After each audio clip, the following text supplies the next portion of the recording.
After I had a series of surgeries, they had to eventually flip me from my back onto my stomach, and I spent 3 weeks or so on my tummy, tied down to the bed, looking down through a hole in the bed. 3 weeks. So I'm bored, it's a little bit depressing, it's kind of miserable. And into this room comes a St. Louis Blue 26-year-old hockey player named Gino Cavallini. I love hockey. So when he walks in, I'm blown away. I remember the first time he came in, my mom wanted to see if I wanted to meet a guy named Gino Cavatelli. No, not Gino Cavatelli, no, but Gino Cavallini, I'll take some of that.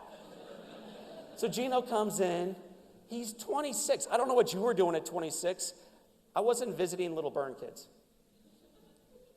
He gets down on his knees, he looks up and he says, "How you doing, superstar?" And I say, "Awesome."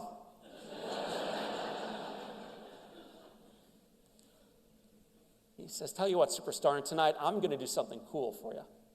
I'm going to score you a goal." Now, is it easy to score in hockey? No. In particular, apparently, if you play for the St. Louis Blues, okay? One of those deals. So this guy's not going to score. So I'm 9, I know that, I follow hockey. Gino's not going to score, so I say back to him, "Gino, do us both a favor, man. Get in a fight instead."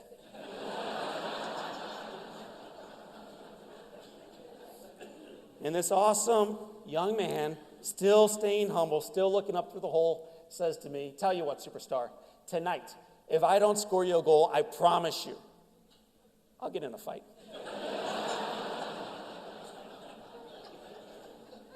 True story.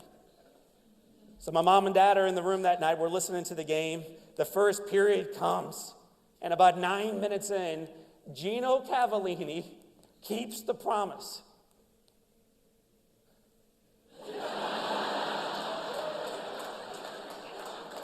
Kept the promise.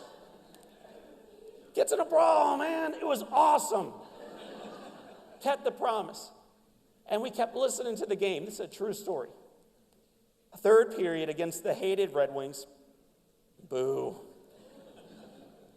Gino Cavallini, who's really not known as a goal scorer back in the mid-'80s, keeps the original promise and scores what turns out to be the game winner. I learned later on that this big, tough Canadian hockey player started crying on the ice. Is he crying because he scored a goal to make it 3-2? Like, he's just fired up, we may win this thing. Is that what it is? No.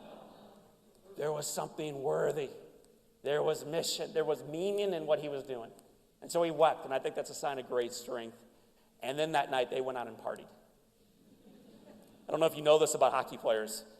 They have a tendency to like to celebrate victories and defeats.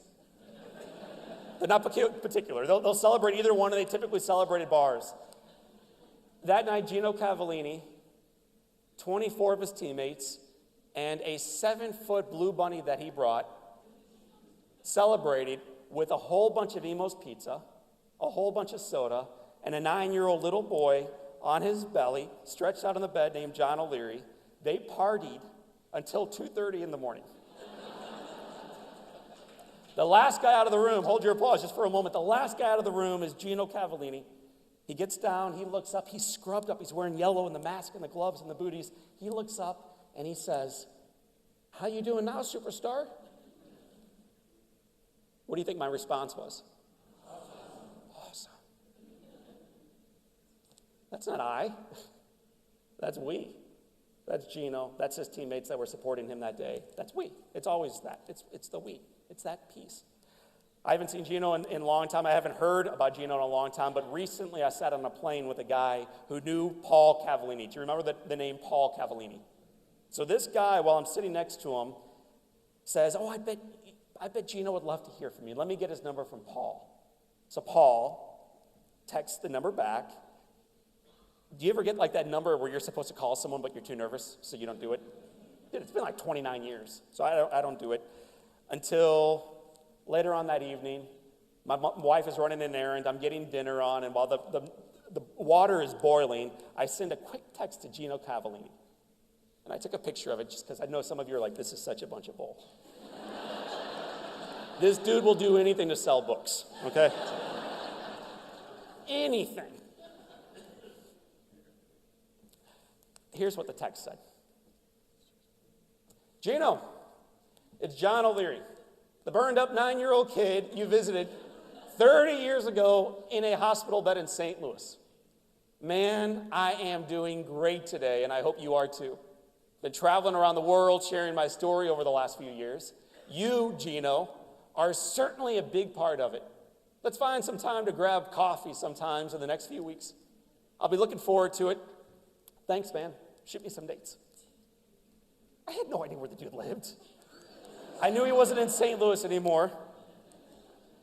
Less than 60 seconds after I hit send, my phone rings. You ever look down at a phone and you're like, should I get it? Send it to voicemail.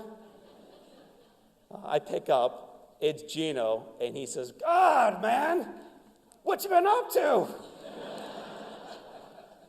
Been almost 30 years. So we talked for a while, and then while we were on the phone, we're exchanging some messages back and forth. I wanted to show my beautiful 4 babies and my wife, so I sent that over. He sent me a picture of him recently. Okay. Gino's kind of a badass, and he's my friend, so don't mess with me, okay? I have a strong friend, and he'll get my back, trust me. I learned he shaved his head because he has a heart for other people that are enduring cancer. And so he shaved his head to say, you know what, you're not in this by yourself, I'm going to shave my head too. So that's why he's bald in that picture. Apparently, Gino's got a full head of hair. He lives in Chicago. I invited him to be here today, but he was supposed to be in Minneapolis. Which is why it is even cooler that instead of being in Minneapolis, he finds himself today in St. Louis, Missouri at Chaminade Theater. So my friends, give a big hand to one of the celebrities of my story, Gino Cavallini. Come on up here, man.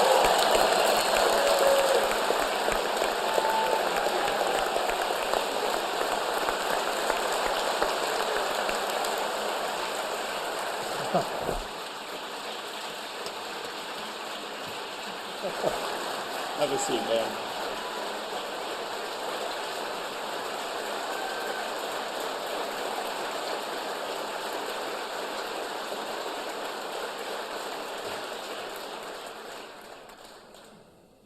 Woo!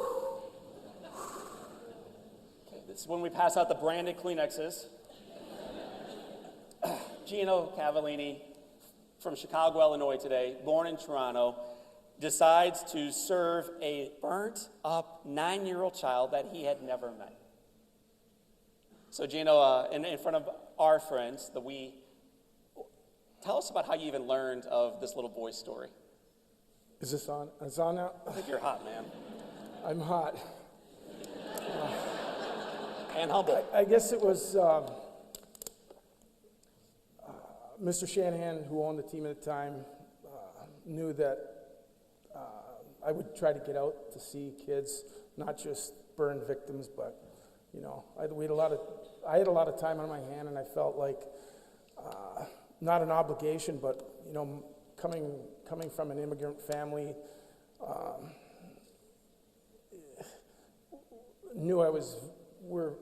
my brother and I were fortunate to be in the position we were in, and if there was an opportunity that we could help and make a difference in someone's life, that we could, and they knew I did this, and they just made a call and showed up to see this guy. Jeez. Do you remember the visit when you and I, you got down on your knees, you had like a 36-ounce soda that was illegal back then. So Gino was feeding me soda through a straw into the hole in the bed. Do you remember that visit? I remember laying on the floor, or being down on the floor, looking up at you, and just, you know, like everyone else, wishing you on, you know, that you come through what you had to do.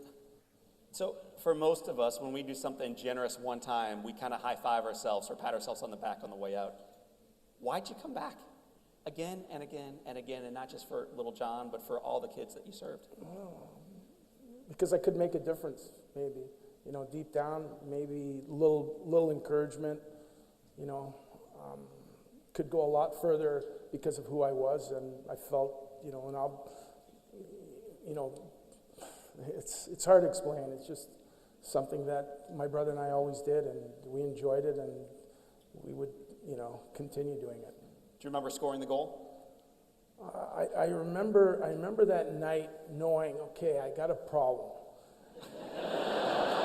Because I didn't necessarily know how much ice time I would get, who I would be playing with, and I knew that I could keep part of the promise and get it over with right away by getting in the fight. So once I had the fight, there was a lot less pressure on me once I got in the fight.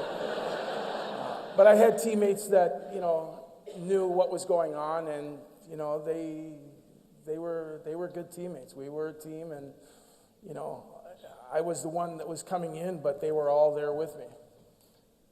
Gino, after he scored, he started crying, but I learned also later on that the 4 hockey mates, there's 5 out there at the time, all 5 guys were crying together. So when Gino says we had good teammates, this was not him twirling his way down the ice by himself. These guys were trying their very best to make sure the promise was kept.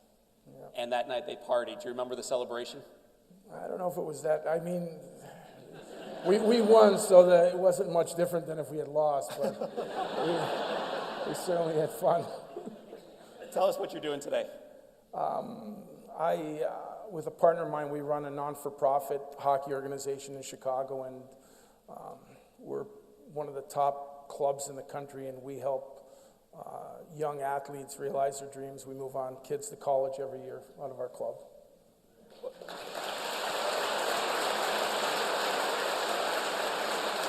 The Chicago mission. What would you say to the helicopter parents who are expecting they have the next Gino Cavallini in the back of their minivan?